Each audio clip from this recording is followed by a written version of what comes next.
When Tom Wilkins retired to Maple Glen Estates, he imagined quiet mornings and lazy evenings.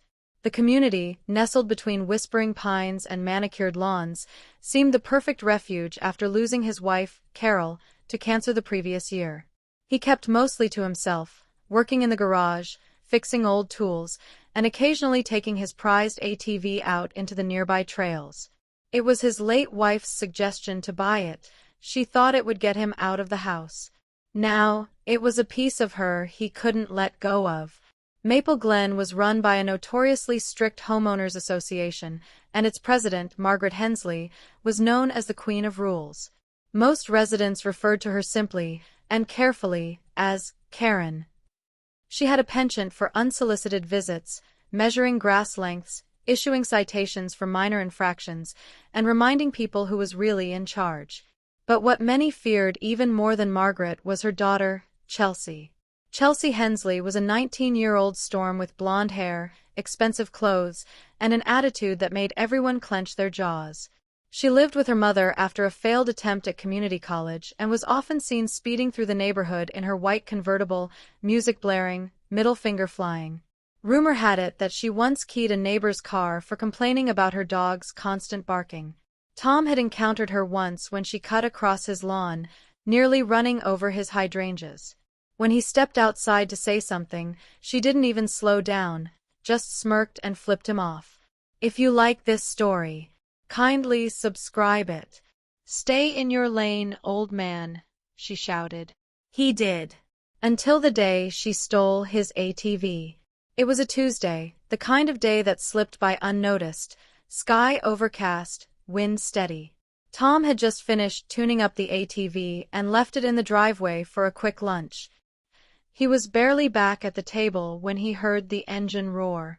By the time he got outside, Chelsea was halfway down the street, laughing, hair flying, tires kicking up gravel. "Hey!" he shouted, limping after her. His voice cracked from disuse. "Hey! That's mine!" She didn't stop. Neighbors peeked from behind curtains. A few stood on porches but said nothing. One man across the street, Mike Davenport, gave a shrug. "It's Chelsea," he said, almost apologetically. "You know how it is." Tom didn't. Or rather, he wouldn't accept it. The next day, the ATV was back, but only technically. It had been left 2 blocks away in the rain, mud-caked, the front grille cracked, and the seat torn. There were empty beer cans in the storage compartment and lipstick on the handlebars. Tom took pictures. Called the police. 2 officers arrived, one older, one younger. They examined the damage, nodded sympathetically, but their tone shifted when he told them who took it. "Chelsea Hensley?" the younger officer asked. Tom nodded. "Yeah. She just took it. No permission. No apology. Nothing." The older cop exchanged a look with his partner. "We'll make a report, sir. But things can be complicated with that family." Tom frowned. "Complicated? It's theft. She stole my property." They hesitated. "Her mother's tight with the mayor," the older one said finally. "And half the HOA board. Complaints tend to get lost." Tom didn't respond. Instead, he printed the pictures and placed them in a folder marked Evidence. The next morning, his mailbox was open and empty. The mailman said he had delivered a package, one that Tom never received. When he checked the porch cam, the footage was erased. Coincidence, perhaps, but something in his gut twisted. Then came the HOA citation, unauthorized use of recreational vehicles on community property. Fine $250. He stormed to Margaret Hensley's door, folder in hand. She opened it with a smile too tight to be friendly. "Mrs. Hensley," he began, "your daughter stole my ATV. I want that fine rescinded and the damage paid for." She blinked, seemingly amused. "Chelsea? Oh, Tom. I'm sure you're mistaken. She doesn't even like ATVs. I have photos. Footage. Witnesses. She crossed her arms. Well, if you have all that, feel free to take it to the police. I did. They didn't care. She smiled. Exactly. Tom stepped closer. You think this is over? Margaret's expression changed, just for a moment. A flicker of disdain. Tom, you're a widower, alone, new to this community. I suggest you focus on settling in, not making enemies, especially ones with friends in high places. That night, someone egged his garage. 3 days later, he received another citation, this time for aggressive behavior toward HOA officials. But Tom had lived a life before retirement. 20 years in the Army, 10 more as a security consultant overseas. He had seen intimidation before. He knew its smell. He bought 2 more trail cams, hidden, wired them into a hard drive inside the house. And then he waited. It didn't take long. One night, around 1:15 a.m., Chelsea and 2 of her friends crept into his driveway. They laughed, tried the door handle of his truck, checked the garage keypad.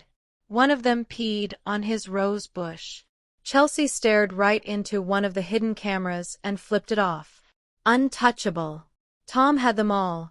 Clear images, faces, timestamps. He took it to a lawyer, an old friend from the VFW. The man reviewed everything and nodded. This is enough, he said. You want to press charges? Absolutely.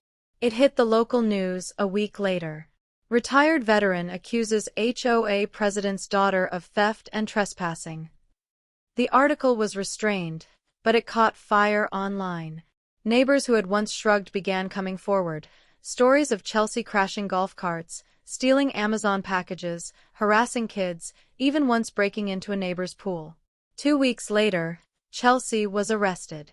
Not for the ATV, initially, the DA balked, but for breaking and entering, destruction of property, and underage drinking from a separate incident uncovered during the investigation. The police could no longer ignore it. Chelsea was taken out of the neighborhood in handcuffs. Margaret screamed at the officers, swore revenge, called her lawyers. But the video evidence was airtight. Tom watched from his porch, arms folded, jaw tight. Neighbors began treating him differently. Nods turned into conversations. A few even apologized for not standing up earlier. Why now? One asked him at a community meeting. Tom didn't hesitate. Because I've buried the love of my life. I've fought in wars. And I'll be damned if I let some spoiled kid make me afraid in my own home. At the next HOA election, Margaret Hensley was voted out. Unanimously. Chelsea was sentenced to 6 months in county jail and 200 hours of community service. She cried in court, claimed she didn't know better, begged for leniency.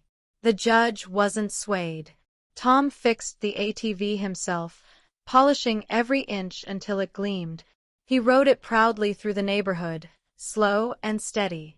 A symbol of what happens when arrogance collides with quiet resolve.